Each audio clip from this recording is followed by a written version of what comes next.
नमस्कार दोस्तों, जय हिंद जय भारत। कैसे हैं आप सब लोग। मैं गौरव वैष्णव एक बार फिर से आप सभी का स्वागत करता हूं आपके अपने अनंत आईएएस कोचिंग के इस ऑफिशियल यूट्यूब चैनल पर। जैसे ही यूपीएससी का प्री एग्जाम हुआ, बहुत सारे बच्चों के मैसेज आने लगे कि सर हिस्ट्री का बहुत अच्छा पोर्शन पूछा गया था और मोर और लेस हमारे सभी सवाल सही हैं और इसका बहुत ही अच्छा इंपैक्ट आपके एग्जाम पर भी पड़ेगा। ये मैं आपको लिख कर दे सकता हूं क्योंकि 45 क्वेश्चंस एटलीस्ट आपको पास होने के लिए चाहिए। 90 तक आप मान लीजिए कि 90 यदि मार्क्स आपके आ रहे हैं तो आपको बेहिचक आपको मेंस की तैयारी करनी चाहिए। तो 45 क्वेश्चंस में से अगर 15 to 16 क्वेश्चन अगर हिस्ट्री के पूछ लिए जाएं और उसमें से ज्यादातर क्वेश्चंस अगर आपको आते हों तो फिर तो सोने पे सुहागा वाली बात हो जाती है। और मैं एक हिस्ट्री का टीचर होने के नाते इस बात से बेहद खुश हूं कि हिस्ट्री के पोर्शन का एक अहम योगदान रहेगा आपको आईएएस बनाने में, आपको सिविल सेवक बनाने में। तो चलिए दोस्तों, वो 15 प्रश्न हम जरूर देखेंगे कि कौन से 15 प्रश्न आए।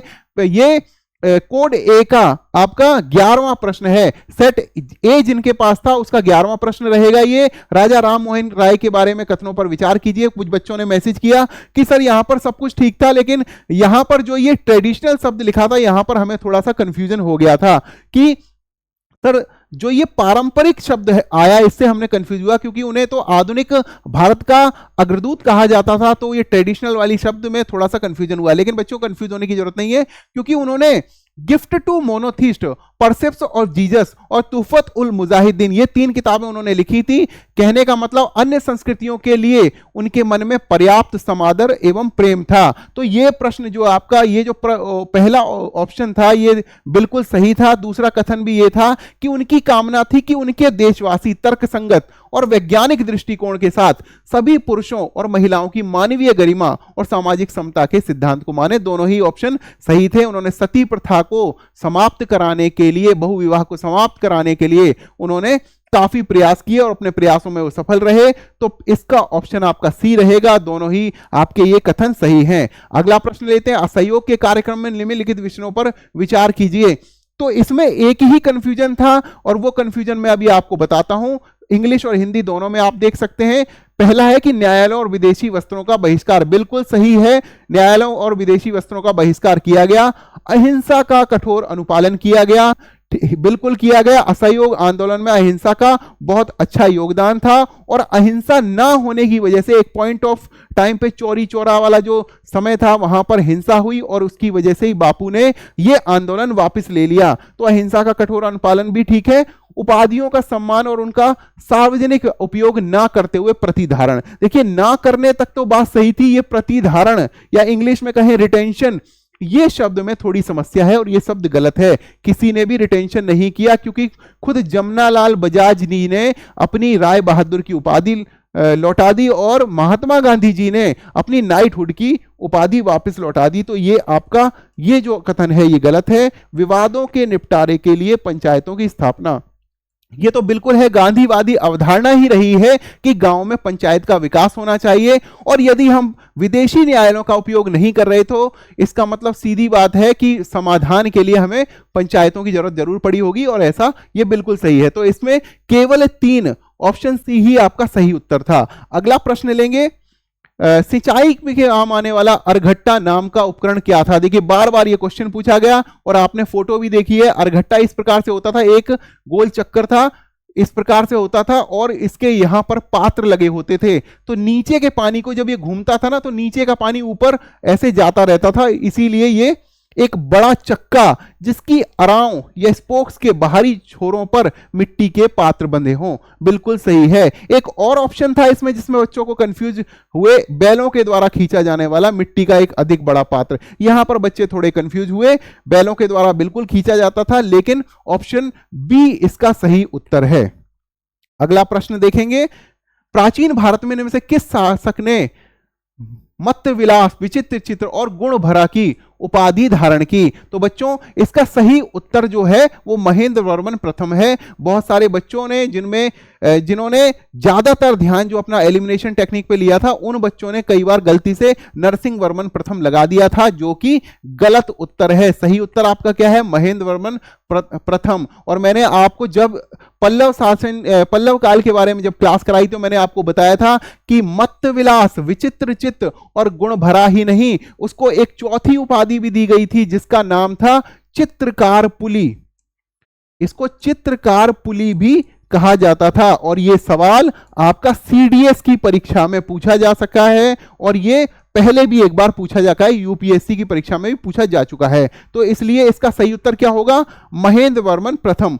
अगला प्रश्न देखेंगे, चीनी यात्री फाहियान ने इनमें से किसके शासनकाल में भारत की यात्रा की? तो आप सभी जानते हैं कि फाहियान जो भारत में आया था वो 399 से लेके 414 के बीच में आया था। और इसी समय में भारत में किसका शासन था? गुप्त काल का शासन था। और गुप्त काल के राजा चंद्रगुप्त द्वितीय 375 से लेके 415 तक इनका शासन रहा, और यही इसका सही उत्तर है, चंद्रगुप्त द्वितीय। इन्हें विक्रमादित्य भी कहा जाता था, तो यही इनका सही उत्तर है। अगला प्रश्न देखेंगे कि इनमें से किसने शक्तिशाली समुद्रवर्ती राज्य श्री विजय के विरुद्ध, जिसका शासन मलय प्रायद्वीप, सुमात्रा, जावा और निकटवर्ती द्वीपों पर था, एक सफल सैन्य अभियान का नेतृत्व किया?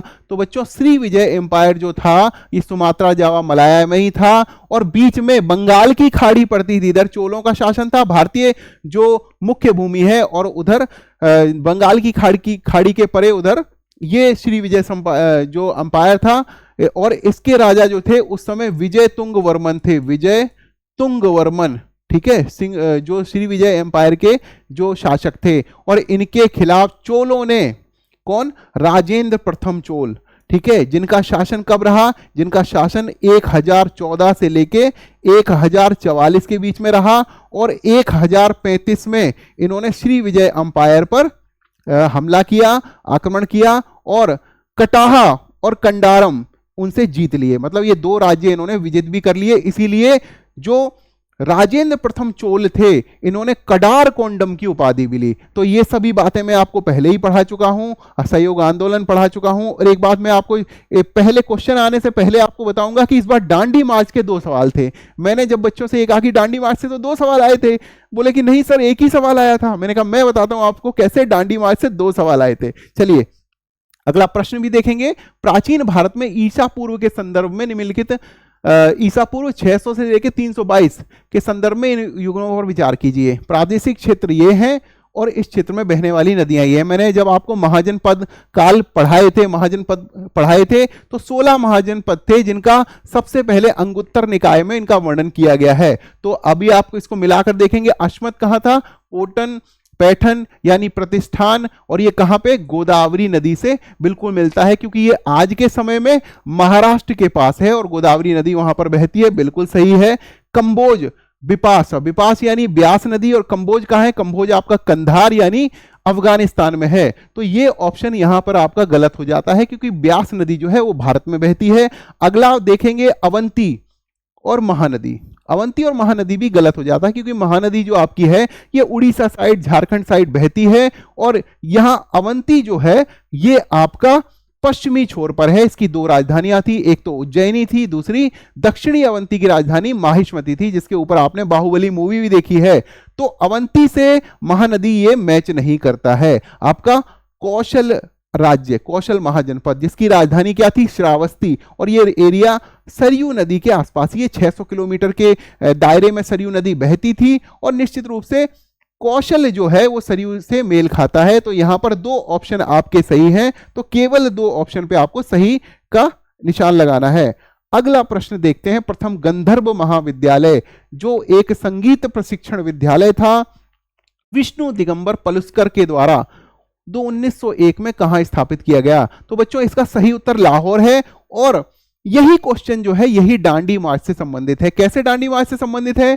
कि विष्णु दिगंबर पुलस्कर ने ही डांडी मार्च में ये गांधी जी के साथ में गए थे, और उन्होंने रामधुन और रघुपति राघव राजाराम का कई बार पाठ किया था। और जो सत्याग्रही थे, दांडी मार्च के दौरान जो सत्याग्रही थे, उनका इन्होंने मनोबल बढ़ाने का प्रयास भी किया था। तो विष्णु दिगंबर पुलस्कर इस तरह से दांडी मार्च से भी संबंधित हैं। लाहौर, ये दिल्ली में और बंबई में भी ये जो गंधर्व विद्यालय है इसकी इन्होंने स्थापना की, लेकिन सबसे पहले इन्होंने लाहौर में की। मैंने आपको कई बार कहा है कि बच्चों बहुत सारी किताबें पढ़ेंगे तो कंफ्यूज रहेंगे। मैंने आप सभी को बताया था कि ये सामान्य अध्ययन वाला जो ये अरिहंत का मैनुअल है ये आप ले सकते हैं, इसमें सब कुछ है। मतलब कहते हैं ना कि सूरज के नीचे, सूरज तले और सूरज के मतलब बियॉन्ड द सन भी जो भी है वो सब यूपीएससी के सिलेबस में आता है। लेकिन बच्चों ये किताब मैं आपको सजेस्ट करूंगा, अब आप यूजीसी का एग्जाम देते हैं, यूपीएससी का एग्जाम देते हैं और कोई भी एग्जाम देते हैं तो हिस्ट्री के लिए ये किताब रामबाण है। आप लोग एक ही किताब खरीद के सब कुछ कर सकते हैं। इसमें भी पेज नंबर 317 पे आप देखिए, जिन भी बच्चों ने मैनुअल खरीदा हुआ है, पेज नंबर 317 पे उनको विष्णु दिगंबर पुलस्कर की जानकारी मिल जाएगी, पेज नंबर 317 पर। ठीक है बच्चों, तो ऐसा मैं इसलिए भी जानता हूं कि कई बार बच्चों को पढ़ाने के लिए और आपको सही मार्गदर्शन दिखाने के लिए हमें खुद भी बहुत पढ़ना पड़ता है, और जो कि बहुत जरूरी चीज है। अगर शिक्षक सही से पढ़ेंगे नहीं तो वो सही से पढ़ा भी नहीं पाएंगे। जैसा कि अगला प्रश्न है कि जैसा कि अशोक के अभिलेखों से ज्ञात होता है, प्रादेशिक, राजुक, युक्त और किस स्तर पर महत्वपूर्ण अधिकारी थे। आप सभी कमेंट करके मुझे बताएंगे कि कौन से अभिलेख में। मैंने जब आपको मौर्य साम्राज्य पढ़ाया था, 2 टुकड़ों में पढ़ाया था और एक एक जानकारी मैंने आपको बताया था। मैंने आपको बताया था कि 5 प्रांत थे, कौन थे, उत्तरापद, दक्षिणापद और प्राची, ये सब मैंने आपको बताया था। और कौन सी किसकी राजधानी थी, प्रांतपति कौन थे, रज्जु कौन थे, प्रादेशिक कौन थे, विषयपति कौन थे, और ये सारी जानकारी मैंने आपको दी थी। तो आप सभी मुझे कमेंट करके बताइए कि कौन से अभिलेख में इन तीनों पदों की जानकारी मिलती है। अब आगे चलते हैं कि ये कौन से स्तर का प्रशासन था। देखिए, ग्राम स्तरीय प्रशासन नहीं था, केंद्रीय स्तर प्रशासन भी नहीं था क्योंकि वहां तो खुद सम्राट मतलब शासन करते हैं। प्रांतीय प्रशासन भी नहीं था क्योंकि कुल 5 ही प्रांत थे और 5 प्रांत के जो प्रांतपति होते थे वो युवराज हुआ करते थे या राजकुमार हुआ करते थे, जिसमें एक तो जो अशोक थे, सुशीम थे, तो ये महत्वपूर्ण जो युवराज थे वो प्रांतपति के रूप में कार्य करते थे। तो इसका सही उत्तर होगा जिला स्तरीय प्रशासन। युक्त, प्रादेशिक और राजुक जो थे वो जिला स्तरीय प्रशासन में काम करते थे। अगला प्रश्न देखेंगे, असहयोग आंदोलन के संबंध में निम्नलिखित कथनों पर विचार कीजिए। कांग्रेस ने घोषणा की कि सभी वैध और शांतिपूर्ण तरीके से स्वराज्य प्राप्त करना उनका उद्देश्य है। बिल्कुल सही था, यह ऑप्शन बिल्कुल सही है। इसमें चरणों में क्रियान्वित किया जाना था, जिसमें सभी ने अवज्ञा और करों का भुगतान न करना अगले चरण के लिए थे, केवल तब जब स्वराज 1 वर्ष में प्राप्त नहीं होता। तो बहुत सारे बच्चे इस बात पे कंफ्यूज हुए। वो जो एलिमिनेशन टेक्निक वाले जो टीचर होते हैं वो उनको ये बोलते हैं कि जहां पर भी एक फिक्स टर्म के बारे में या एक तथ्य के बारे में दिया जाए उसको गलत मानना है। तो बहुत सारे बच्चों ने एलिमिनेशन के कारण इसको गलत मान लिया, लेकिन ये सही था। ये ऑप्शन भी ठीक है और ये ऑप्शन भी ठीक है। इसका उत्तर जो होगा ऑप्शन सी इसका सही था। अब अगला प्रश्न देखते हैं कि गांधी जी ने विख्यात वक्तव्य राजद्रोह मेरा धर्म हो गया है, ये कब बोला? तो ये दांडी मार्च के दौरान बोला। दांडी मार्च की यात्रा आप सभी को पता है 12 मार्च से शुरू होते हुए और ये 5 अप्रैल 1932 में ये जो दांडी मार्च है ये खत्म हुआ। तो दांडी मार्च इसका सही उत्तर है और वहीं पर उन्होंने कहा कि अब कानूनों को तोड़ना ही मेरा धर्म हो गया है। बच्चों, आप सब मुझे कमेंट करके बताइए कि दुनिया में कौन से समुद्र का जो नमक है वो सबसे महंगा बिकता है। और मैं आपको एक हिंट भी दे देता हूं कि ये जो समुद्र है ये मेडिटेरियन सी से लगता है। तो आप सभी मुझे कमेंट करके बताइए। अगला प्रश्न है, मोहनजोदड़ो में नाचती हुई लड़की डांसिंग गर्ल नामक प्रख्यात नारी लघु मूर्ति किस पदार्थ की बनी हुई है? तो बच्चे यहां भी बहुत कंफ्यूज हुए, लेकिन कई बार आपने फोटो देखी हुई है, बहुत सारे चूड़ियां पहने हुए और त्रिभंग की मुद्रा में एक कांस्य से मूर्ति दिखाई देती है कई बार मोहनजोदड़ो का जब भी जिक्र होता है। तो इसका सही उत्तर कांस्य से है और ये हड़प्पा काल से संबंधित है। अगला प्रश्न देखेंगे, चौरा चौरी घटना के परिणाम स्वरूप बंदी बनाए गए लोगों को किसने विधिक प्रतिरक्षा लीगल डिफेंस प्रदान किया? तो जब भी बच्चे इसको देखेंगे ना तो कई बार बच्चों को CR दास बताया जा रहा है, जो कि गलत है। इसका सही उत्तर है मदन मोहन मालवीय कृष्णकांत। हालांकि कृष्णकांत जी का बहुत बड़ा योगदान नहीं था। मेन इसमें योगदान जो था मदन मोहन मालवीय जी का था। इन्होंने बहुत सारे 90% जो अभियुक्त थे उनको बाइज्जत बरी करवा दिया था, और जिनकी सजाए मौत जिनको मिली हुई थी उनको भी उम्र कैद में मतलब कन्वर्ट करा दिया था। मदन मोहन मालवीय जी का इस मामले में बहुत योगदान था। अगला प्रश्न देखेंगे, निम्नलिखित में से किस एक घटना के उपरांत गांधी जी ने अस्पृश्यता का सतत विरोध करते रहे और सभी क्षेत्रों में से उन्मूलन के लिए अपील करते रहे? अपने राजनीतिक और सामाजिक कार्यक्रम में हरिजनों के उत्थान को शामिल करने का निश्चय किया। तो ये सही उत्तर क्या है? 1932 में हुआ पूना पैक्ट, जिससे क्या हुआ कि सेपरेट इलेक्टोरेट की जो मांग थी, जो दलित समुदाय के द्वारा जो सेपरेट इलेक्टोरेट की मांग थी उसको नामंजूर किया गया, और एक आपसी समर्थन जिसमें बाबा साहब डॉक्टर अंबेडकर ने और गांधी जी ने आपस में राय बनाई कि कुछ सीटों पर आरक्षण की व्यवस्था की जाएगी जिससे वृहद हिंदू समाज के बीच में कोई टूटन ना हो। तो ये पूना समझौता इसका सही उत्तर है। अगला प्रश्न देखेंगे, और ये अंतिम प्रश्न भी है। टोटल 15 प्रश्न पूछे गए थे, ये 15वां प्रश्न है कि आत्मसम्मान आंदोलन सेल्फ रिस्पेक्ट मूवमेंट का संस्थापक क्या था? तो जब मैंने आपको AK एंटनी एक दिन में पढ़ा रहा था, तमिलनाडु के बारे में पढ़ा रहा था, रुपया का जो सिंबल चेंज किया गया उसके बारे में पढ़ा रहा था, तब मैंने आपको सवाल भी किया था कि जस्टिस पार्टी या सेल्फ रिस्पेक्ट मूवमेंट के ऊपर क्वेश्चन आ सकता है। और ये दोनों ही जो मूवमेंट थे किसके द्वारा चलाए गए थे? पेरियार EV रामास्वामी नायकर के द्वारा, जिनको वहां के लोग, तमिलनाडु के लोग प्यार से तंते भी कहते थे। वहां के लोग ही नहीं, पूरे भारत के लोग इन्हें तंते कहते थे। तंते का अर्थ जो होता है वो पिता होता है। तो सेल्फ रिस्पेक्ट जो मूवमेंट था वो इनके द्वारा चलाया गया था। एक और भी मैंने आपको बताया था, तमिलनाडु से एक और भी पर्सनैलिटी के बारे में बताया था जिनका बहुत योगदान था सामाजिक सुधार आंदोलन में, जिनका नाम था नारायण गुरुजी। और नारायण गुरुजी के ऊपर एक जो टैब्लू भेजा जाता है 15 अगस्त के लिए और 26 जनवरी के झांके के लिए भेजा गया था, तब ये सवाल काफ़ी चर्चा में रहा था कि वो टैब्लू माना गया नहीं माना गया।